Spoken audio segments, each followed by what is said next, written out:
নমস্কার, চলে এলাম নতুন একটা ভিডিও নিয়ে। তো আজকের পর একটা মুভির কথা বলবো যে মুভিটা ইন্টারন্যাশনাল ফিল্ম ফেয়ারে ক্লেমড হয়েছিল, এবং এই ফিল্মে একজন অভিনেতা যার নাম হলো ইশোক সিং। সে এই ফিল্মে তার অভিনয় প্রতিভার জন্য ইন্টারন্যাশনাল ফিল্ম ফেয়ারের বেস্ট অ্যাক্টরের অ্যাওয়ার্ড পাইছে। আজ যে মুভিটার কথা বলছি সেই মুভিটার নাম হলো বার্লি। হ্যাঁ, একটু অদ্ভুত ধরনের নাম এটা। এটা একটা স্পাই থ্রিলার মুভি। ওটিটি প্ল্যাটফর্মে রিলিজ করা হয়ে গেছে। এটা জি5-এ পেয়ে যাবে তোমরা।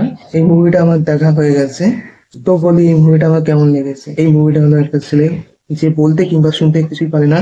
তাকে 1993 সালে দিল্লি থেকে গ্রেপ্তার করা হয় এবং তারপর চার্জ লাগানো হয় সে একজন স্পাই। যেহেতু সে বলতে কিংবা শুনতে কিছুই পারে না, তাই তার সাথে কথা বলার জন্য সাইন ল্যাঙ্গুয়েজ এক্সপার্টকে ডাকা হয়, যার চরিত্রে আমরা অভিনয় করতে দেখবো অপার শক্তি খুরানাকে।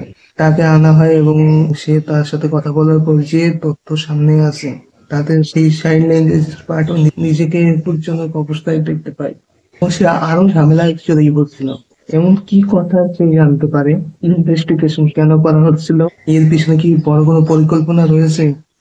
এগুলো যদি জানতে হয় তাহলে তোমাদেরকে এই মুভিটা দেখতে হবে। একটা জিনিস লক্ষ্য করলে তোমরা দেখতে পাবে যে 2 ঘন্টা মুভিতে 1 ঘন্টাই কথোপকথন ছিল, যেখানে সাইন ল্যাঙ্গুয়েজের মাধ্যমে কথোপকথন হচ্ছিল। এই কারণেই তোমাদের এই সিনেমাটা অনেকটা লম্বা মনে হবে। যে কথোপকথনের পার্টটা ছিল সেটা আরো ছোট করে দেখালেও কোনো প্রবলেম হতো না। আর টুইস্ট তো আছে এই মুভিটাতে। তোমরা দেখলে লক্ষ্য করবে যে সাসপেন্স বলে ব্যাপারটা এখানে ভালো করে ফুটিয়ে তুলতে পারেনি।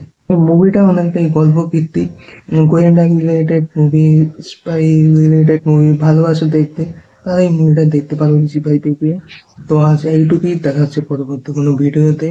তোমরা যারা আমার চ্যানেলে নতুন আছো আমার চ্যানেলটাকে সাবস্ক্রাইব করে বেল আইকনটা অন করে রাখো, এরকম মুভি রিলেটেড আরো নতুন কোনো আপডেট পাওয়ার জন্য। ধন্যবাদ সবাইকে।